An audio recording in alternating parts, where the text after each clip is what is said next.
back to Talk Recovery. Every Thursday at noon. Francis, Darren, Giuseppe, we're here every week talking about addiction and recovery. And usually there's a rant by Giuseppe at the beginning of the show, which I'm sure a lot of our listeners and viewers missed. But don't worry, we'll be back next week. Again, another half time of the show, second part, personal stories. Another beaut today. We got a great guest. Jolene is in with us in studio live. Appreciate you being here. How are you doing today? Good. Thank you for having me. Good. So, Jolene, you're thriving in life. Are you not? Yes. Let's just start out with something. That we're not sitting in a mess of problems and insanity. Life is good today. Very good. That's good to hear. Couldn't be better. That's good to hear. Well, do you want to stop it right there? Why couldn't it be better? Right? I call BS. Just bring her in and call BS right off the bat. You should really work your recovery program around that BS you say. It will always be better. Always. Well, no, there's lots of areas that my life could be better, but I truly believe that everything that has happened in my life has brought me to this point. And you brought him with you today, I see. My driver? Yeah. The part of your life that could be a little better. Yeah. Fred, oh my God. He's here. Poor Fred. We're just having Fred. Close friends of the show here today, so we love you both. He can't hear you. So, Jolene, part of your story is you were prescribed fentanyl, mm-hmm. and I think this is a really interesting story. We were talking a little bit on the way here. You're basically like, Susie Normal, like you're, grew up in a nice family, like grew up in a nice town, like pretty, nice, all Canadian girl. Forget those Americans. Yeah. You're all Canadian girl. And what happened? Exactly. I was given every opportunity. Like my parents have worked very, very hard to give me everything that I could possibly want. And I got sick in about my mid-20s, and I remember the day I was in the hospital and they started putting fentanyl into my IV, and 2 minutes later I wanted more, and I was hooked. And I was on fentanyl. After I was released from the hospital, I was put on fentanyl patches, and I did that for almost 3 years. Wow. And what's that process? For people that don't know, what's the process of being on fentanyl patches? What do you do? Like every 3 days, literally every 3 days, my father would take the patch off my back and replace it with a new one. And it was to control the pain. But the worst thing is that I just wasn't on fentanyl. I was also on other pain medications, other narcotics. Like I was given everything to make the pain manageable. And did you feel high, or did you just feel not pain? I just didn't feel pain. So did you feel joy? No. So you just didn't feel anything? Yeah, I was numb. Okay. For many, many years. I think that's the best way to describe it, is I was literally numb. And how long ago was this? I came back to British Columbia. I escaped a very abusive marriage, and I came back to the Okanagan in 2012, and I was still on them at that point. Okay. When was the injury? When was the accident? It wasn't an accident. I'm very open about it. I have endometriosis, which is a female uterus disease. Okay. And so it just kind of progressed, and they did multiple surgeries to try and fix it. But it's a long process when you have an illness that they can't pinpoint, or it's not just like something that, okay, take this and this is going to fix you, or do this. Like it was years and years and years. Yeah, and I mean this is the reason why they would give such a potent narcotic pain medication. Mm-hmm. It requires that for the body to heal. Yeah. So, were you an addict previous to that? Yes. Now that I have been in recovery and I've learned it, like I I had no idea about recovery or addiction or anything like that. Now that I look back, I was an alcoholic probably by the time I was 18. I had an issue in college. Like, now that I can be honest and really look at my life, I was never able to just have one. Okay. But I was able to maintain a life. Like, I was able to, control it when I needed to. But when I was out partying, I never stopped. Like, I didn't just stop at 3, and I got myself into dangerous situations because of it. Right. So there was substances prior to requiring fentanyl in your system, and if by accident or by choice, fentanyl, such an opiate, enters your system, I mean, addiction goes to a new level. I'm sure. Exactly, and I drug seeked. Yeah. It was easy. Like, I think most addicts are very good at lying and manipulating, but it wasn't hard. Because of the medical card? Exactly, like my blood would show that there was a problem. Right. So it was easy to get them to give me whatever I wanted. Wow. For years. And what was it like for you? So you hadn't acknowledged any problems with substances, at this point. So the first time that, when did you try to stop? Or what happened? Well, they performed a hysterectomy, and so they removed all of my female reproductive organs and everything like that, and that pretty much cures endometriosis. I was good. Right. There was no need for pain Physical medication after that, and there was no aftercare. And they started weaning me off of, and I was probably on 6 different pain medications, and they started weaning me off.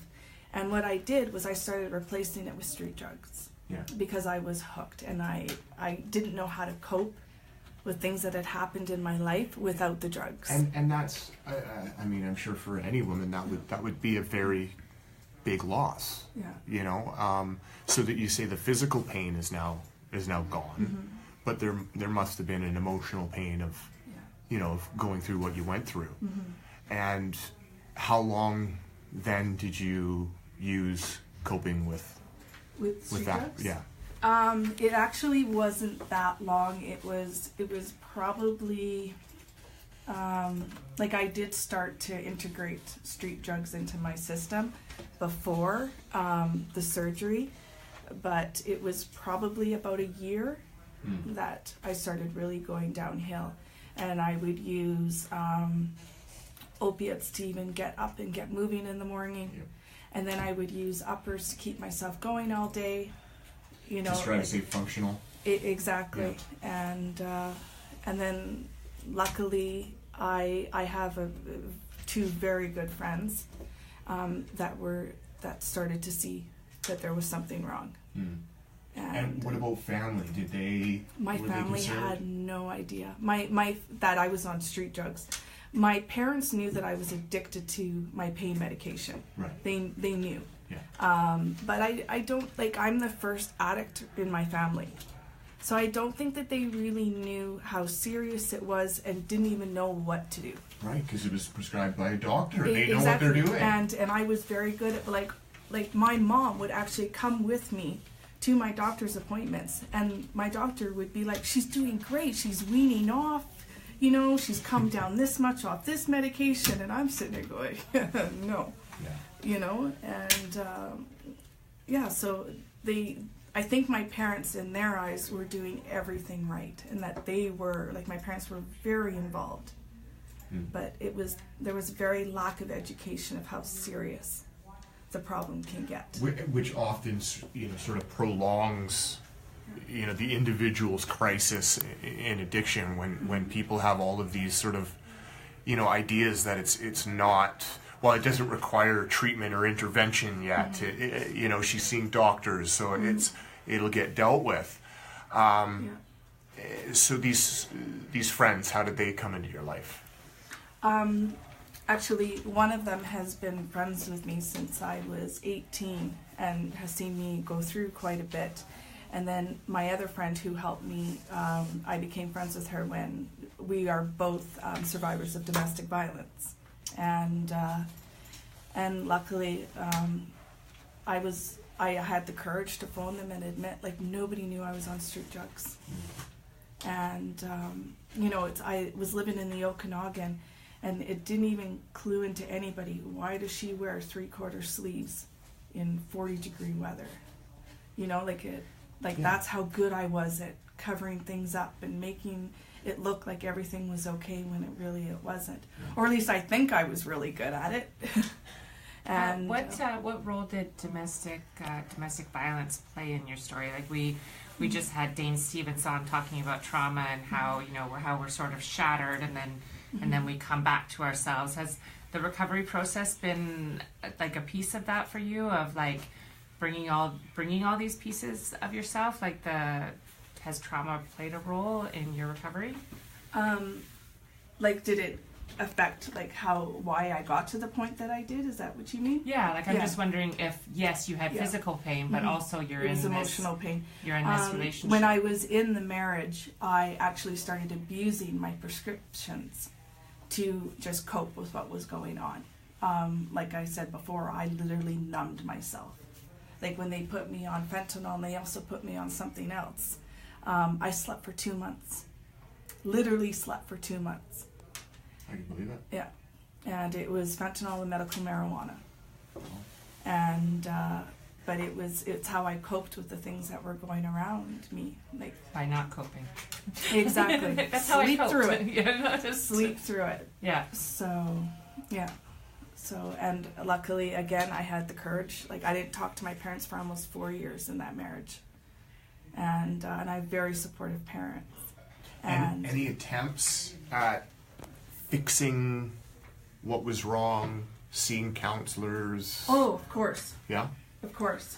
But I'm very good at pretending that everything is okay. Isn't that amazing that we would go seek counseling, therapy, and try to convince the therapist that everything's fine? Yeah. No, I'm good. I'm good. This is what happened, but I'm doing a lot better now. I just wanted to hang out. Yeah.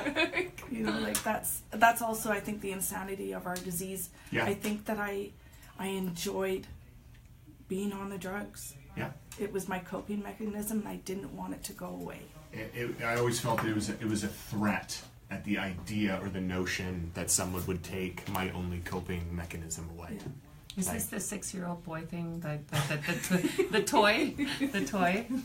Don't take my toy away. Must be. Yeah. So so from there it goes downhill, and then what happens when you reach your bottom? What saved you? My friend Debbie saved my life, and she got me into detox 2 days later. She knew exactly what to do, and sorry, I'm getting emotional. Like, she literally saved my life. And from there, I went to treatment, and I stayed there for 7 months. And for people that haven't gone to treatment, what is give us a little quick snapshot of what that might be like. I got to deal with everything that happened in my life. Like, I have 2 absolutely amazing parents.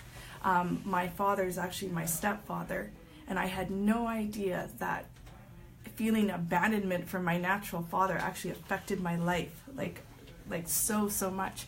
And I got to deal with all of these things and deal with my resentments and my fears, and learning to accept myself and just being okay with who I am. I've always struggled with that, just being okay with who I am. And learning to live without drugs. How difficult was the transition from life of addiction into abstinence? Detox wasn't fun. Yeah. I detoxed cold turkey because I didn't want to forget what it was like, what that feeling was, because I never wanted to go back. And I struggled in treatment. I struggled with honesty, like just being honest of like who I really was and the things that I had done. Like, even though, I've never been arrested, I've never committed like hardcore crimes or anything like that. Like, seriously, my only crime is buying and using drugs. and but I've still harmed and done, you know, things to myself and to my family and to my friends that, you know, I finally got to deal with, and deal with my marriage, acceptance, just that, you know what, these things have happened, but it's my choice if I'm going to do something about it, or I'm going to wallow in my own self-pity for the rest of my life. It's amazing that struggle with honesty in a place where you can't deny that other people are dealing with the same thing. Like, I get making up stories if you get thrown into a room with a bunch of strangers, or, you know, if, like, you know, high-minded society types are asking about your life. Oh, it's really good, you know. Yeah. But there you are in treatment center with other people dealing with their lives, and yet we still want to put on this facade.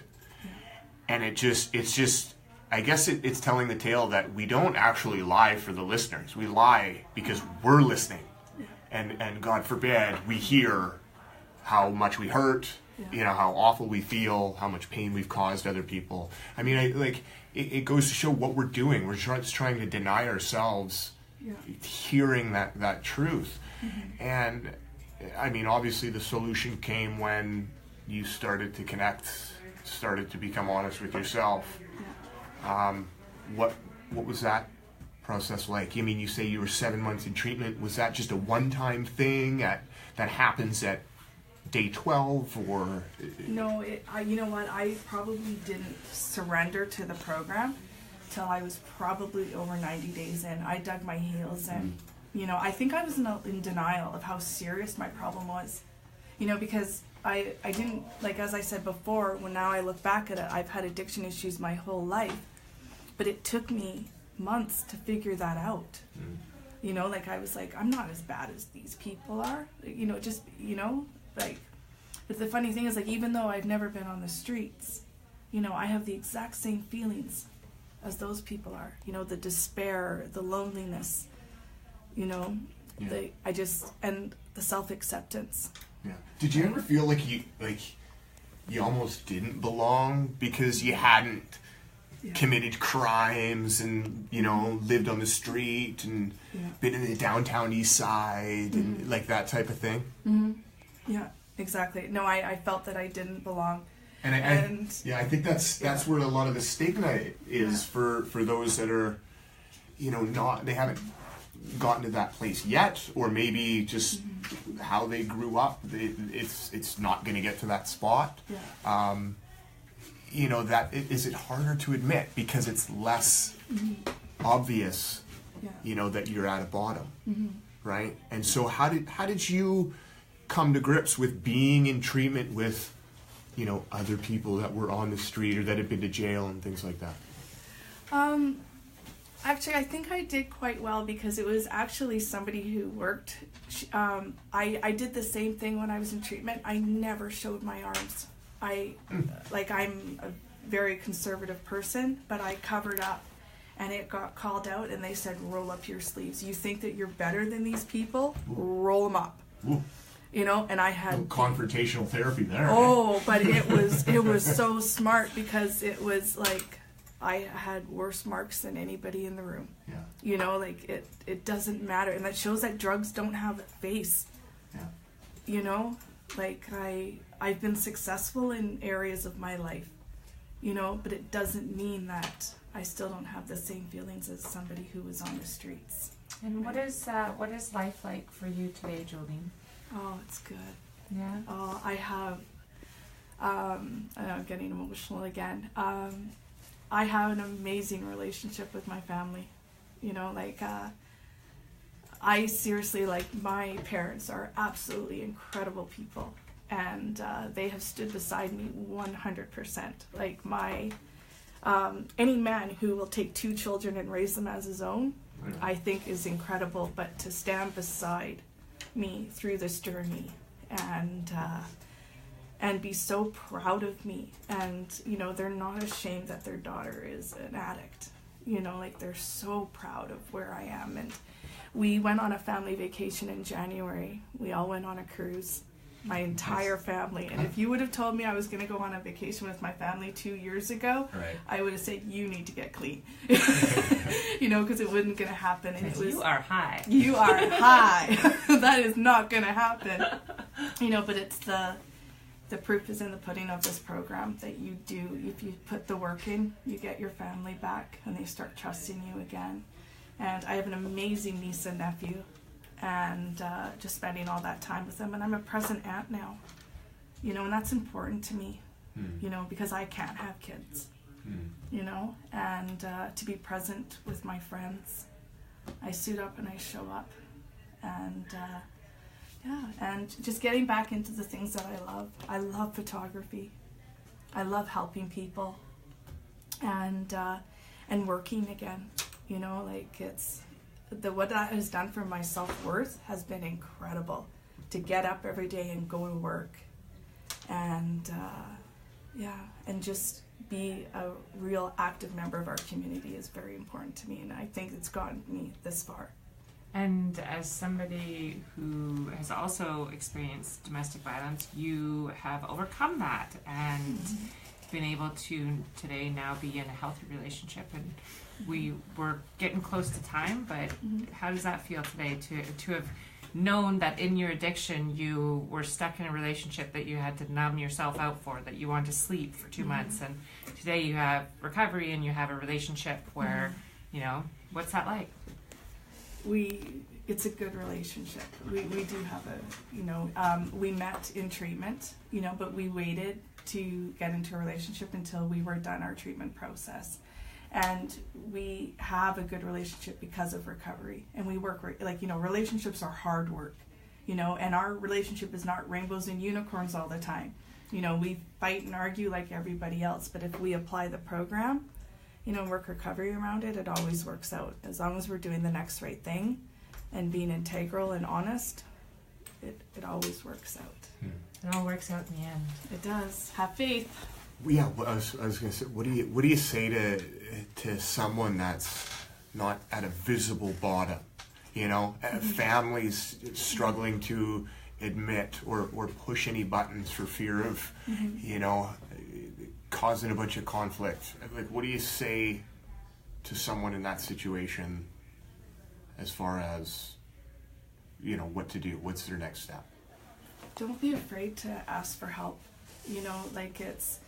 It's okay to not know the answers and to need help. And that's what I always struggled with, that, I felt I always had to be so strong, and that it was weak to show, that you're not good at something, or, but it's okay to just say, I don't know and I need help.